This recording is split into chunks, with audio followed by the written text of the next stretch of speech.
we will be talking about the unity transformation in qubits in general. So first we talk about the time evolution.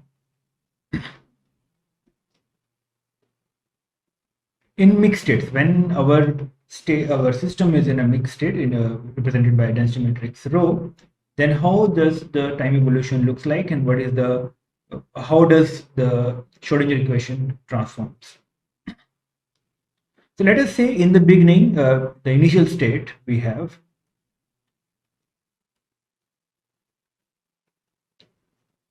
we represent it by a rho of 0, where 0 is stands for the time here, and it can be written as sum over I, pi, and phi I 0. So we are choosing a preparation method for the initial state in such a way the probabilities are time independent and only the states are time dependent.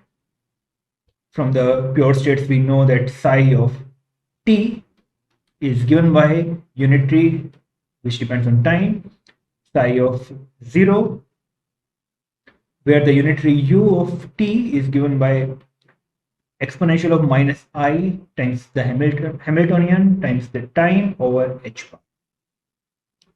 This is the solution of the Schrodinger equation for pure states and time independent Hamiltonians.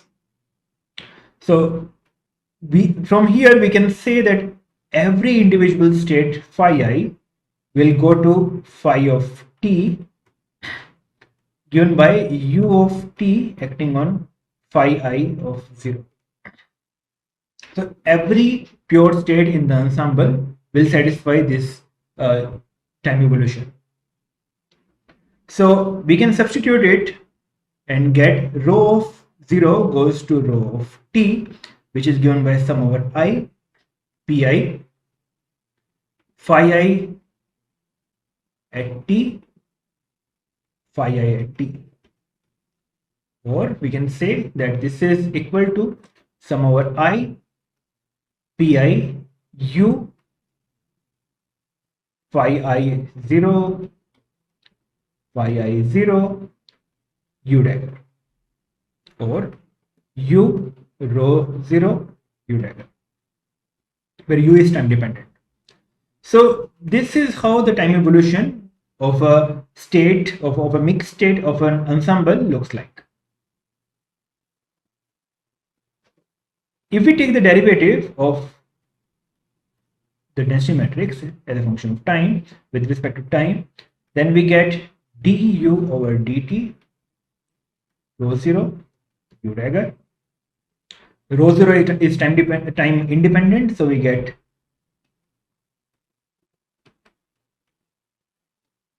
du dagger dt. Du dt is d over dt of exponential of minus h t over h bar, which can be written as minus I h over h bar exponential of minus I h t over h bar, or we can write it as minus I h over h bar. Similarly, du dagger over dt will be I h u dagger over h bar. In fact, we can just take the Hermitian conjugate of this equation and we will get, but when we take the Hermitian conjugate, it will be I u dagger h over h bar, not I h u dagger over h bar. But u is a function of h, solely a function of h. There is no other operator here. So u and h commute. So this is equal to, we can write it in any order, h u dagger or u dagger h, doesn't matter. So with this we get d rho over dt to be minus I h u rho 0 u dagger over h bar plus I h u rho 0 u dagger over h bar.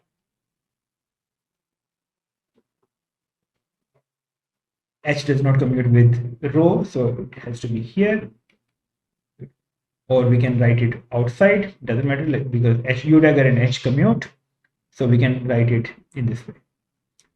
u dagger h, which is minus I over h bar, h rho of t minus rho of t h, and that is minus I over h bar, h commutator rho.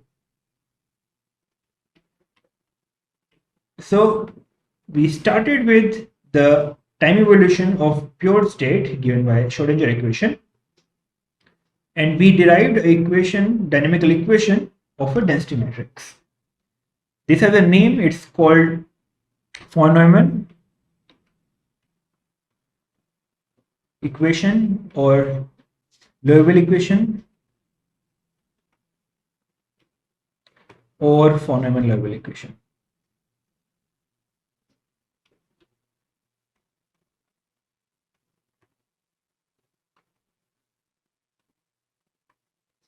So the Schrodinger equation has been replaced by this.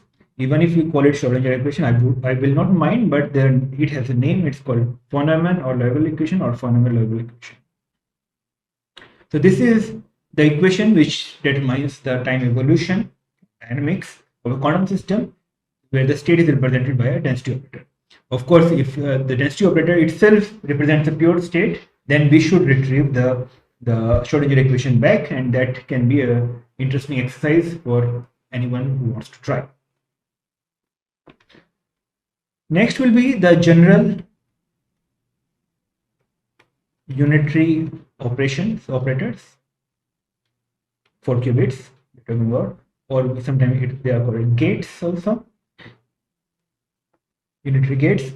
So for a qubit, a unitary operator U will be a 2 by 2 matrix. So let us write the most general 2 by 2 matrix, complex matrix, A, B, C and D, where A, B, C and D all are complex numbers. Now you need to satisfy certain equation, namely U dagger, U dagger should be identity for it to be a unitary operator.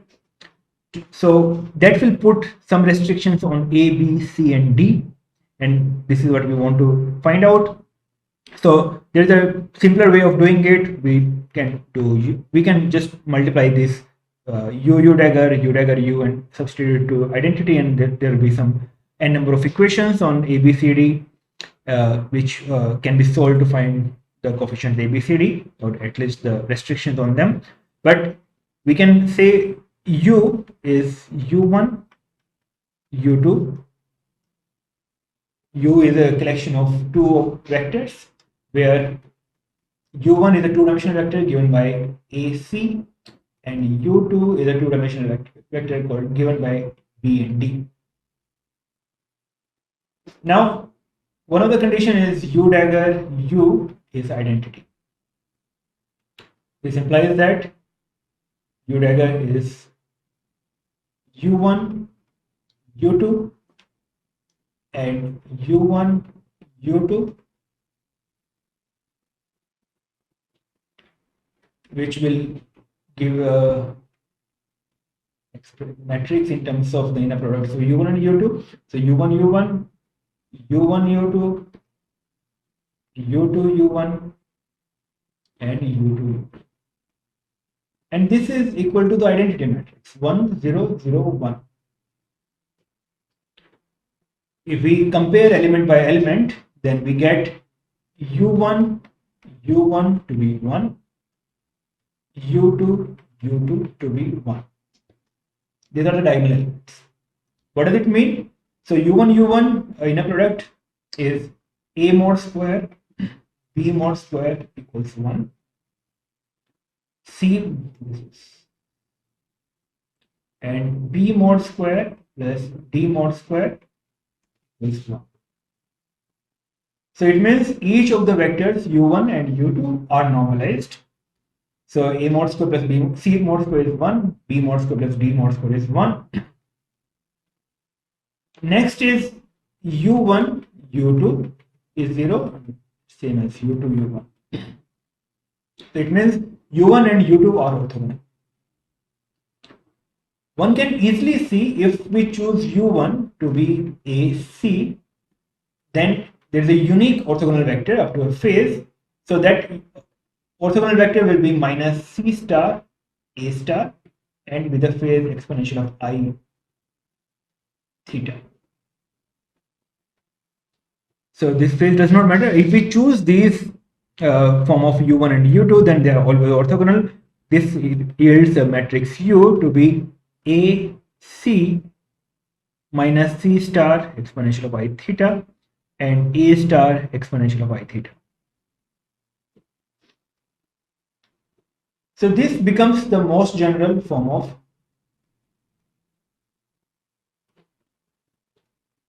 a 2 by 2 unitary.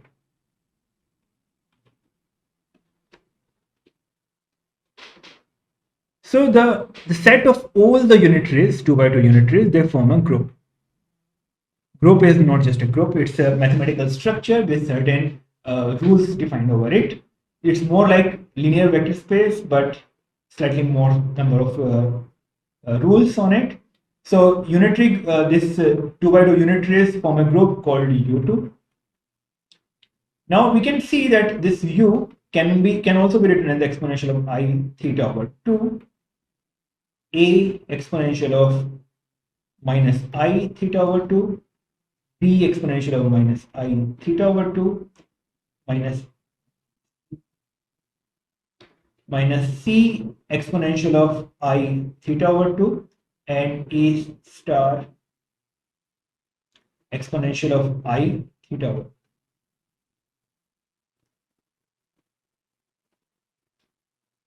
Now if we define alpha to be A exponential of minus I theta over 2 and beta to be C exponential of minus I theta over 2, then we get U to be exponential of I theta over 2 alpha beta minus beta star alpha star.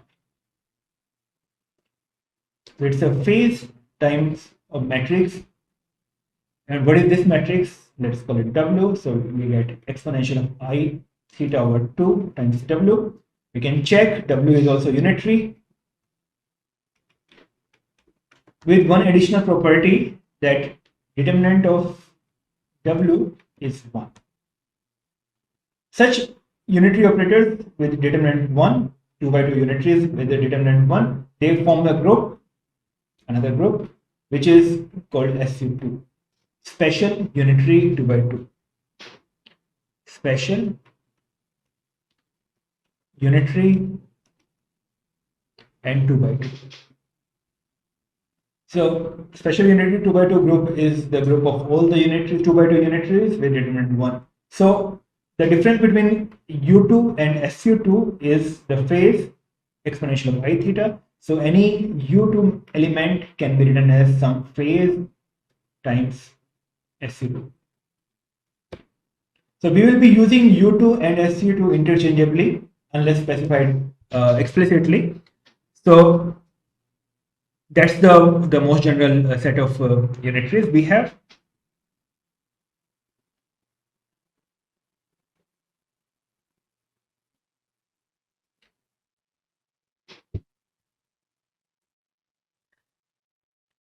Now let us recall that any unitary operator can be written as an exponential of I times a Hermitian operator. We've covered it in the mathematical prerequisite that any arbitrary unitary can be written as an exponential of Hermitian. So of course, two-dimensional unitary can also be written as the exponential of I times two-dimensional Hermitian operator. H being two-dimensional Hermitian can be written as sum over mu 0 to 3, H mu, sigma mu, where sigma mu's are sigma 0, sigma 1, sigma 2, sigma 3, which are identity, sigma x, sigma y, and sigma. They are the Pauli operators. And H mu are the real numbers. Now, identity, sigma 0, commute with all the others. So we can write as exponential of I H0 times exponential of I sum over I j Hj sigma j from 1 to 3 or we can write it as exponential of I h0, not h bar, it's just h, exponential of I times h vector dot sigma vector.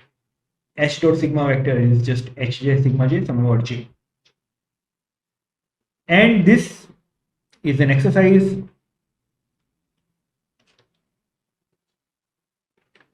will be equal to exponential of I h0 cos of h bar magnitude times identity plus I sine of h bar magnitude times h direction h bar dot sigma vector, where h cap is h vector divided by h magnitude is a unit vector.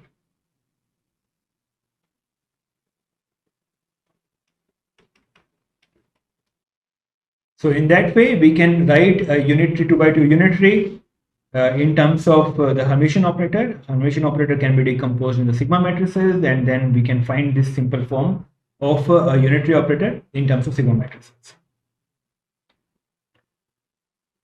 Another exercise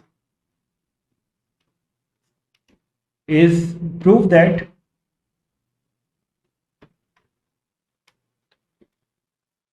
W equals exponential of I h vector dot sigma vector, where this there is no identity here, as it belongs to SU2. That is, prove that this is unitary and prove that it has determinant 1. Now we will discuss the action of a unitary operator U on pure states. So for that, let us take very simple examples. U, let us take it to be exponential of I theta sigma z, where we have just one poly operator sigma z and not y and x. And since why we have chosen this thing, because sigma z is a diagonal matrix, so exponential of a diagonal matrix is also a diagonal matrix, and we get exponential of I theta. It's actually conventionally we take minus sign here, so minus theta 0 or theta by 2, 0 exponential of I theta over 2. Now, what will be the action of this? Let me call it alpha, because we already have theta somewhere else.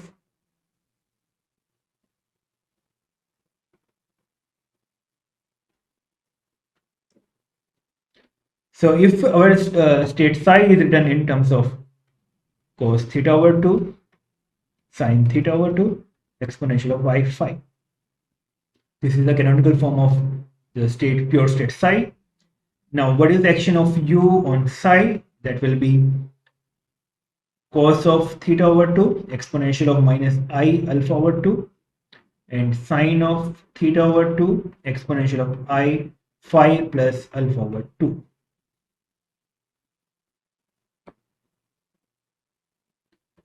We can take exponential of minus I alpha over 2 common, so that first element is real. Cos of theta over 2, sine of theta over 2, exponential of I phi plus alpha. So the action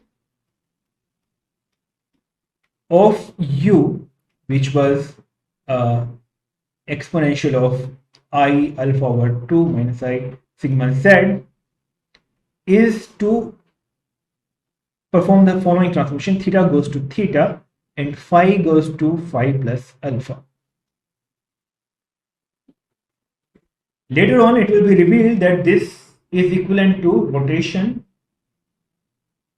about z-axis by an angle alpha.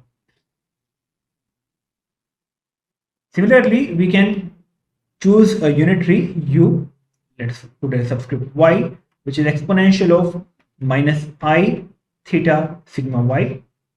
By using the expression we used earlier, we can get, by using this expression, we can calculate that it will be cos of theta times identity minus I sine of theta times sigma y, which will be cos theta minus sine theta and cos theta. If we take a state with phi 0, then we get, why I'm taking theta here, should be alpha, so that we don't be confused this theta with the theta of the state. Alpha, alpha, alpha, alpha. Cos of theta over 2, sine of theta over 2. We are choosing a state with phi 0. Then uy acting on psi will result in cos of, conventionally we should put 2 here. Reasons will be clear soon. Cos of theta over 2, cos of alpha over 2 minus sine of theta over 2, sine of alpha over 2, cos of theta over 2, sine of alpha over 2, and sine of theta over 2, cos of alpha over 2, which is nothing but cos of theta plus alpha over 2 and sine of theta plus alpha over 2. So the action of uy is to take theta to theta plus alpha. Phi we do not know because we have put phi to be 0. So this will, later on it will be revealed that this will be a rotation about y-axis by an angle alpha. Similarly, u n cap, which can be written as exponential of minus I theta over 2 n cap dot sigma, where n cap is unit vector. This unitary will be equivalent to rotation about n cap by an angle, again theta, not theta, alpha, by an angle alpha. We will know what is the meaning of this rotation, what is this space we are talking about when we talk about the block sphere. But for the time being, we can think of it as some kind of rotations happening in the Hilbert space, which is equivalent to rotations in the three-dimensional real space. Okay, and that correspondence will be established later on. One very useful decomposition in terms of unitaries of 2 by 2 unitaries is the Euler angle decomposition.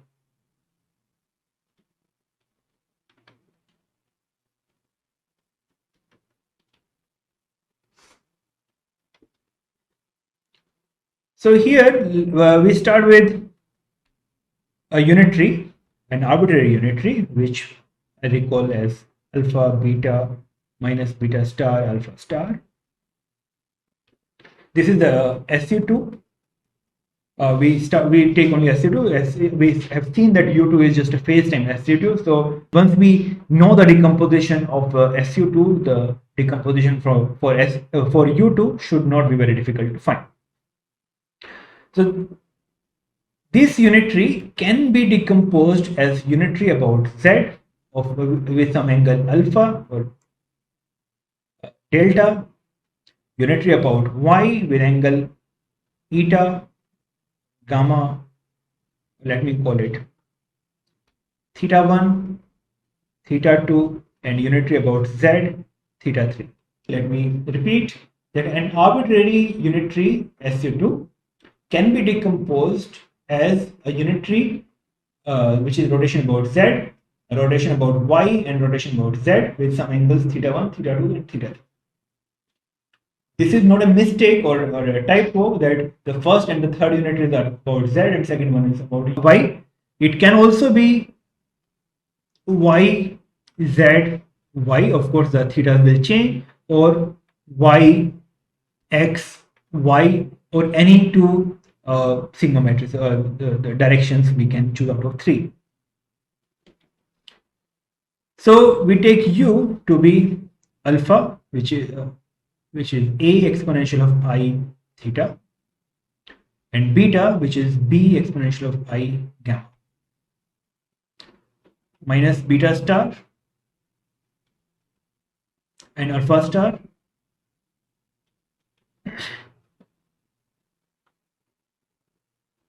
u about z, u of z at delta will be exponential of minus I delta sigma z,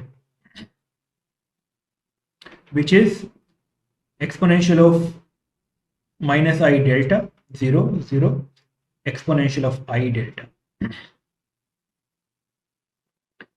So u z delta u z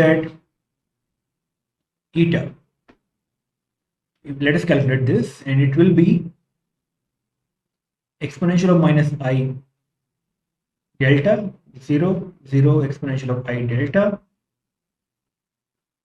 a exponential of I theta, b exponential of I gamma, minus b exponential of minus I gamma, and a exponential of minus I theta,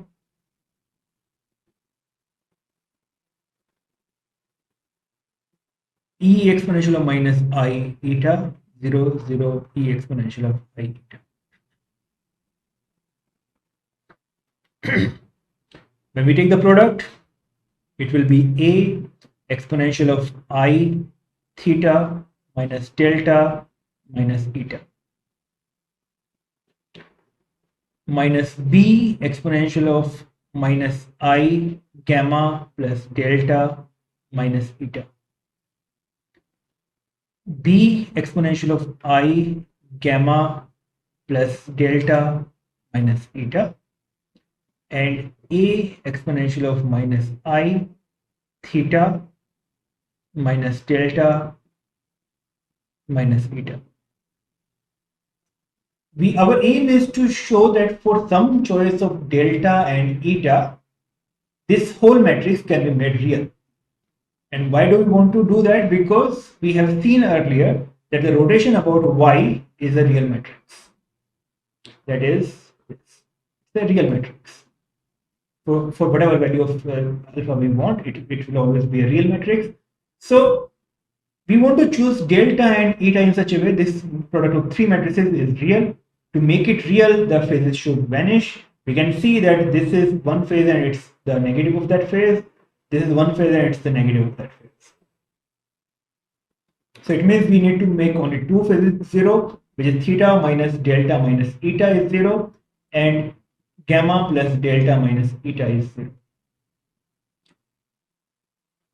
Theta and gamma are from the given u, and delta and eta are something we need to choose. So if we add the two, we get theta plus gamma minus 2 eta is 0. This implies that eta is theta plus gamma over 2. And if we subtract the 2, we get theta minus gamma minus 2 delta is 0, or delta to be theta minus gamma over 2. This means that unitary about z of theta minus gamma over 2, unitary and unitary about z of theta plus gamma over 2 is a real matrix, which is rotation about y. Rotation about y in terms of a and b. So if a square plus b square is 1, that is the normalization condition of the first vector, then a can be thought of as sine of zeta, and b can be cos of zeta, and b can be thought of sine of zeta. So this becomes a unitary about zeta, and then we can write u as uz of uz dagger of theta minus gamma over 2, uy of zeta, uz of theta plus gamma over 2 dagger. One thing interesting, uz of theta minus gamma over 2 dagger is same as uz of minus theta minus gamma over 2. So from there we can see that u can be written as u z of gamma minus theta over 2, u y over theta, u dagger z of u z of minus theta minus gamma. Hence, we can decompose any 2 by 2 unitary in terms of the rotation about y, rotation about z, rotation about y, and rotation about z. And the corresponding magnitude of the rotations are called the Euler angles. This is the Euler angle representation, decomposition.